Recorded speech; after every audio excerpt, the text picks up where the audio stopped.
আসসালামু আলাইকুম। বাংলাদেশ এবং দেশের বাইরের বিভিন্ন প্রান্ত থেকে মানুষজন আমার কাছে জানতে চাচ্ছে আমার ফোন নাম্বার, আমার ব্যাংক অ্যাকাউন্ট। তারা বন্যার্থদের জন্য টাকা পাঠাইতে চায় আমার কাছে, কিন্তু আসলে আমি এই মুহূর্তে কোনো ধরনের ত্রাণের সহায়তার জন্য আমি নিজ উদ্যোগে কোনো ধরনের টাকা পয়সা আমি কালেক্ট করতেছি না। কারণ বর্তমান যে পরিস্থিতি, আমার মামাতো ভাই আছে, ওদের বাড়ি সোনাগাজীতে, ফেনীর। তো ওদের সাথে আমরা প্রায় 2-3 দিন যাবত বিচ্ছিন্ন ছিলাম। আজকে মামাতো ভাইয়ের সাথে কথা হইলো, আমি চিটাগাঙে ছিলাম, চিটাগাং থেকে এসে কোনো মতে ফেনী পর্যন্ত আসতে পারছি সাতটায় মাত্রায়, কিন্তু সোনাগাজীতে ঢুকতে পারতেছি না, এবং আসলে ঢুকতে পারবো কিনা সেটাও আমি জানি না। আমি 2-1 ঘন্টা ওয়েট করবো, যদি সুযোগ হয় তাহলে যাবো, নইলে আমি চিটাগাঙে ফেরত যাবো। এখানে এসে সে তার আশেপাশের বিভিন্ন মানুষজনের কাছে খোঁজ খবর নিছে যে তাদের ফ্যামিলি আল্লাহর রহমতে সহি সালামতে আছে। তো এই পরিস্থিতি সর্বশেষ জানাইলো আমার। আমি বললাম যে আমি তো আসলে ভাবতেছি যে এদিকে ত্রাণ টানের কি পরিস্থিতি, আমি কি আসবো কিনা, তাহলে তোমাদের হেল্প টেল্প লাগবে একটু। পরে সে আমার যেটা বললো যে এই মুহূর্তে এখানে আসলে তুই আসিস না, কারণ এখানে আসলে তুই নিজেই অসুস্থ হয়ে যাবি, এবং এখানে যে পরিস্থিতি তুই কই থাকবি, কই দাঁড়াবি, এরকম কোনো সিচুয়েশন নাই। এখানে অনেকেই আসছে যারা এসে আসলে এটা প্রতিকূল পরিস্থিতির শিকার হয়ে গেছে। এই মুহূর্তে আসলে যেটা করা যায় সেটা হচ্ছে বাইরে থেকে যত বেশি ত্রাণ এখানে পাঠানো যায়, যারা অলরেডি এখানে অবস্থান করতেছে তাদের সাথে যোগাযোগ করে তাদের কাছে ত্রাণগুলো পাঠাইলে সবচেয়ে বেশি ভালো হয়। কারণ তারা অলরেডি এই জায়গায় মোটামুটি স্টাডি করছে কোন দিকে কি ধরনের ক্ষয়ক্ষতি হইতেছে, এবং প্ল্যান তারা জানে। এখন নতুন করে আমি যদি ওখানে যাই, গিয়ে আসলে এটা মানে অকুল দরিয়ার মধ্যে পড়ে যাব। তো সর্বশেষে আমার জানাইলো যে এইখানে আসলে এই মুহূর্তে নতুন করে কেউ আইসা ভিড় বাড়ায় লাভ নাই, তুই আসিস না। তো এখন আপনাদেরকে আমি সুন্দর একটা অঙ্ক বোঝাই। ধরেন আপনারা আসলে টাকা পাঠাইতে চাচ্ছেন আমার কাছে, আমারে ভালোবাসেন, আমারে বিশ্বাস করেন, কিন্তু টাকাটা তো আমার জন্য পাঠাইতেছেন না, পাঠাইতেছেন মানে সেই বন্যা দুর্গত মানুষদের জন্য। তো বন্যা দুর্গত মানুষদের জন্য পাঠানোর অনেকগুলো ওয়ে আছে।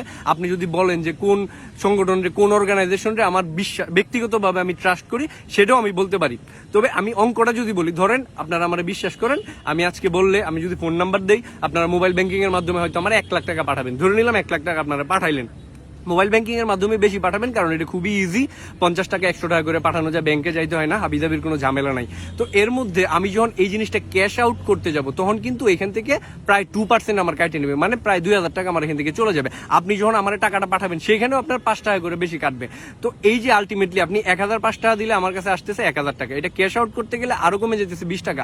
তো সব মিলায়া এই টাকাটা কিন্তু যাইতেছে বন্যা দুর্গত মানুষদের সেই ফান্ড থেকে, এবং আপনারা সেই টাকাটা আমার পাঠাইলেন। আমার এই ময়মনসিংহ থেকে বা নেত্রকোনা থেকে একটা ট্রাক পাঠাইতে হবে, ত্রাণগুলো কিনে আমার ট্রাকে করে পাঠাইতে হবে, এবং ট্রাকের কিন্তু একটা ভাড়া আছে। আমি যেহেতু সিঙ্গেল একটা ট্রিপে নিয়ে যাবো, আমার ট্রাকের ভাড়ার হিসাব নিকাশও আমার বুঝতে হবে। হয়তো 20-30 হাজার টাকা এখানে চলে যাবে, এবং আমি গেলে আমি তো একলা যাবো না, আমার সাথে হয়তো 5-4 জনের একটা টিম যাবে যারা আমার হেল্প করার জন্য আমার সাথে যাবে। তো তাদের ওখানে থাকা, তাদের এখানে খাওয়া, এটার জন্য সেখানে কিন্তু একটা প্রভাব পড়বে। সেটা হয়তো আমি দিয়ে দিলাম, কিন্তু এই টাকাটা তো আমি ওখানেও দিতে পারি। এরপরে যেটা হবে, আমি কি আলটিমেটলি ওখানে গিয়ে পৌঁছাইতে পারবো কিনা, পৌঁছানোর পরে আমি আমার মতো করে যে ডিস্ট্রিবিউশনটা করবো, এটা কি প্রপারলি হবে কিনা, আমার এর পূর্ব অভিজ্ঞতা নাই। প্লাস হচ্ছে ওইখানকার পরিস্থিতি সম্পর্কে আমি ভালোভাবে জানি না। আমার ওখানে গিয়ে পৌঁছানোর পরে 2-3 দিন লেগে যাবে সবকিছু বুঝতেই।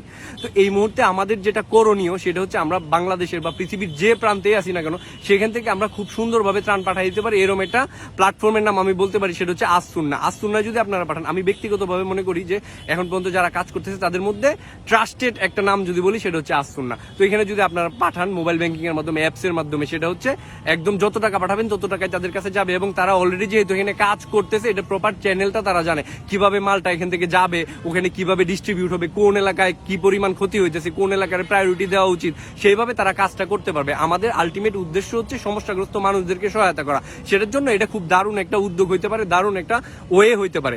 তো আমি আবারও বলতে চাই, টাকা পাঠানো, আমার কাছে পাঠানো, তাদের কাছে পাঠানো একই কথা। আপনারা সেখানে পাঠান, তাইলে সবার জন্যই সেটা ভালো হবে। আর আমরা যারা এখনো বাইরে আছি, বাইরে থেকে কাজ করি, ওইখানে গিয়া নিজেদের সমস্যা তৈরি করে ওই জায়গার মধ্যে রাশ বাড়ায় আসলে লাভ নাই কোনো।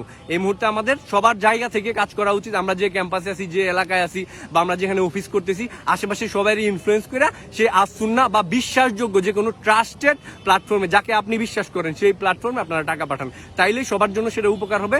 এবং আমরা আল্লাহর কাছে দোয়া করি খুব দ্রুত যেন সেখান থেকে আমরা বেরোয় আসতে পারি, আমাদের যে দুর্যোগে সেটা যেন কেটে যায়। ধন্যবাদ সবাইকে। আসসালামু আলাইকুম।